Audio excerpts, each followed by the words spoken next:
Fletcher. I'm a freshman here at Michigan, and I will be sharing my testimony. Growing up, I never went to church. My parents would consider themselves Christian, but never cared enough to ever go to church or ever talk about anything religious. My first experience with religion was through my neighbors. They weren't allowed to play video games or watch movies with magic, and they would tell me it would go against the religion. This didn't really make sense to me, so this made me think of religion as another made-up thing like magic. My neighbors got me to join them at their church one day, and I found one of my friends went there too. I kept going for a while, since to me church was a fun hangout activity. My friend moved churches a couple months in, so I stopped going. In middle school, another friend started to invite me to a monthly church event, and they would go out for some cool activity, and then end with a talk about God. They were a lot more serious about God, and I thought they were crazy, but the events were fun, so I went every month for a few years. Around the same time, I developed a strong desire for comfort. I would come home from school every day and go straight to bed and watch YouTube day after day. I never had strict parents, so with my freedom, I had chosen to live my life guided by only my desires, for comfort, desire, for pleasure, and living for no one but myself. Living my life like this made me feel very lonely and depressed, but hours of YouTube and porn would drown out these feelings, and since I didn't believe in God, I saw no responsibility or wrong for living my life like this. High school came around, and I kept living my life the same. But soon, my friends who I went to church with started doing some morally questionable things. This shocked me because, even as a non-Christian, I knew that those things were big don'ts in any religion. This strengthened my view that religion is something made up, only there as a coping for death. Eventually, all my Christian friends got into all that stuff, but would still go to church every Sunday. I started seeing every Christian as a hypocrite, and would argue back every time someone would try to share their views with me. Eventually, too, I gave into these desires of lust, drinking, smoking, but I realized that living by my desires and only living for comfort was the main thing making me feel lonely and depressed. My senior year of high school, I had a change of heart and wanted to find what is the right way to live my life. I was lucky to join a new group of people. Most of them were very strong Christians and seemed to be living the kind of life I wanted to live. I was still very against anything religious, but on some runs in cross country with my friend Jack, we would talk about different views on God and death.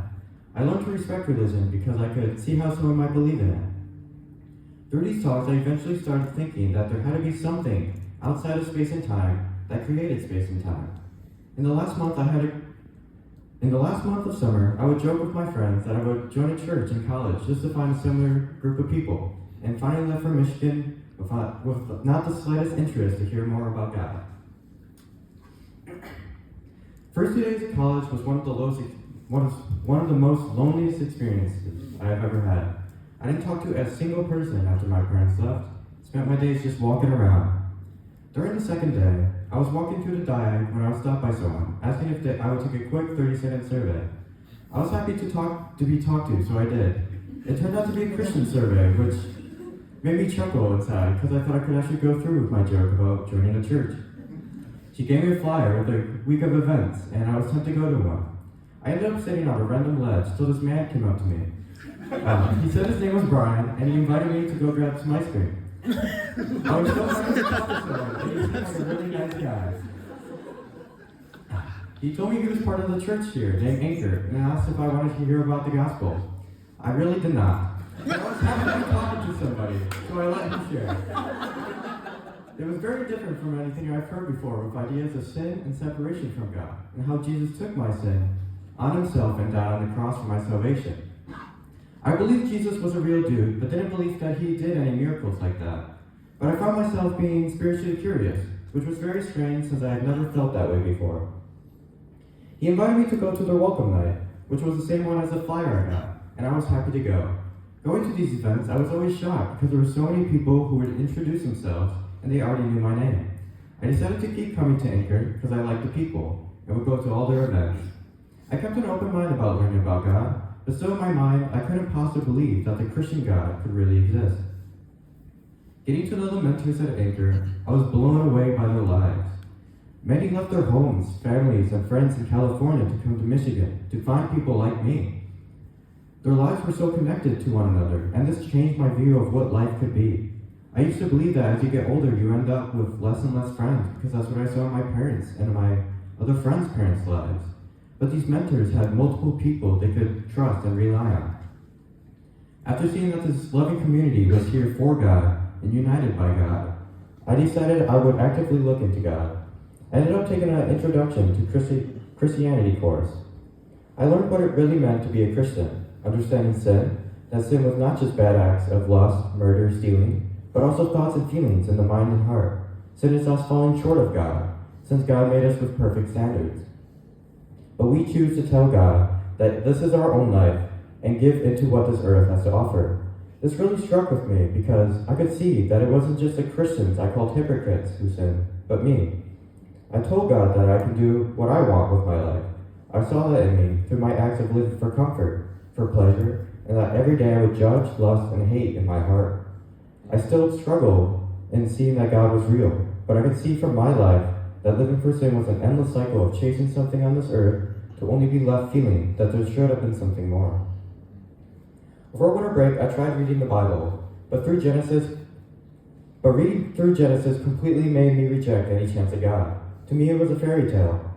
I couldn't believe that anyone could ever believe those stories. God created Adam out of dust and Eve from Adam's rib, God flooding the earth and two of every single species across the entire world on a single boat. Reading these, I saw no way God could be real. I was aware I was a very observational thinker, and since I couldn't see these things being observed today, I would believe that they could not have happened then. The week after winter break, I ended up going to a winter retreat with Anchor. During this retreat, I talked with my mentor Brian about my problems with the Old Testament and attended a scientific apologetics class. This opened up my mind to the possibility that God does not contradict my views and learnings on how the current life around us came to be. On the car ride home, I remember being very frustrated, trying to figure out if God is real. I knew if God was real, then I should be punished severely, for I've lived apart from Him and gone against Him my whole life. On that Tuesday night after the retreat, I was in bed thinking about what my future was going to look like. This is where I realized that I needed God to take control of my life. It hit me after everything I've learned, that God is real, and I was overwhelmed with a numinous feeling. I quickly got out of bed and wrote down my thoughts and captured the time being January 16, 2024 at 11:13 p.m.